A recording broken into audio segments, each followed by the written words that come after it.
Are you a real estate agent trying to decide between eXp Realty and Keller Williams? Now this video is going to be for you. In the next few minutes, I'm going to walk you through all the similarities and differences between these two huge real estate companies. And I'm going to help you make an informed decision about which one to join. Now both eXp and Keller Williams has their own strengths and weaknesses. And it's important to evaluate them and understand what are the pros and cons of them both. I personally was at Keller Williams for my first year, and then I've been with eXp for the last couple of years. My name is SPENCERHSU. I am a real estate agent out here in the San Francisco Bay Area. And in 2022 alone, we have done over $80 million of transactions. So I hope this is valuable for you in terms of what you're going to be deciding. Let's talk a little bit about the beginning.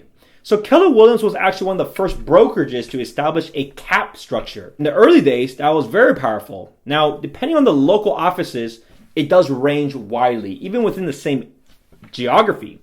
There are typically two types of caps that you need to be aware of. There's a commission cap, and there's also a franchise fee. The total of the two typically ranges between, let's say, $20,000 to $40,000 a year in terms of the cap. Now, Keller Williams does also have higher monthly fees because they have a physical office. If you want your own desk, it'll be extra money, but there's a lot more local people that they have to pay for, including an office manager, a transaction coordinator, a sales leader, a broker, a series of investors. While eXp, on the other hand, is virtual, only $85 a month, and you have access to all of the REGUS locations, which is all over the country. Now, what I did like about Keller Williams is that they have a nice boot camp setup that is in person, which is a great kind of cramming session for agents. The other difference of the two is that Keller Williams has this method of profit sharing versus eXp has this method of revenue share.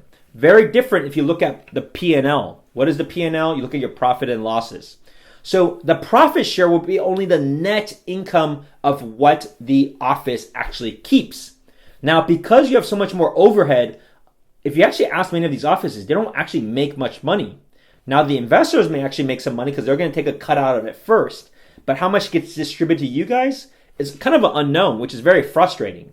At eXp is very clear.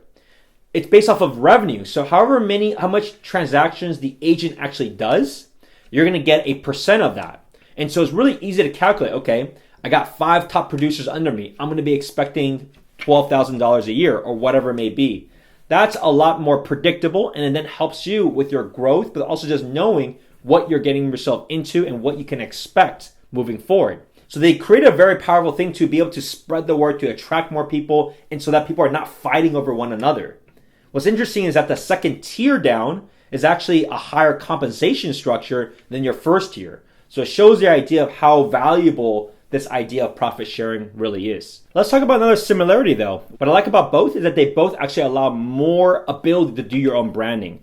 That's why you can see Keller Williams, eXp, they have their logos next to your own branding, but it's not like Compass or Coldwell Banker or Intero where the brand of the brokerage is very large. So that way, this allows the individual to do their own branding of what they feel would be best for themselves. Now, ultimately, these two are going to keep clashing. You can always see those forums, and it's super entertaining. But the reality is, run the numbers, see for yourself what the split is, and what can that extra tens of thousands of dollars do for your business in terms of your growth. I hope this video has provided you with valuable insights on the differences between eXp Realty and Keller Williams and helped you make an informed decision about which company to join.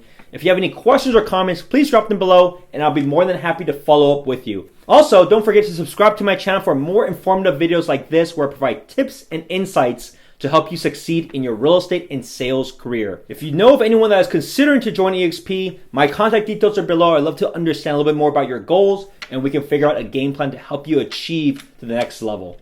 Thanks for watching. See you in the next video.